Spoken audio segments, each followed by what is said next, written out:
So, hello po. Magandang araw na naman po sa inyong lahat. So, nandito na po kami ngayon sa aming pong destinasyon na naman po ngayon. Andito po kami sa ocean po. Ito po ay ang ilog. Ilog po ito, yung nag-aagaw, yung alat at saka yung tabang na tubig po. Ito po ang ilog. Yan. At doon sa dulo po niya ay dagat.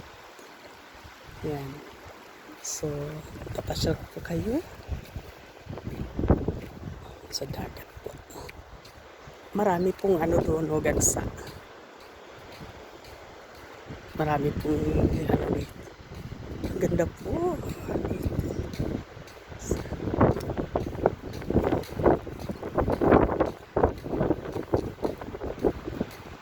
Hindi po siya masyadong mahangin. Ang ganda po ng video ngayon. Ang sarap maligo. Maliligo po talaga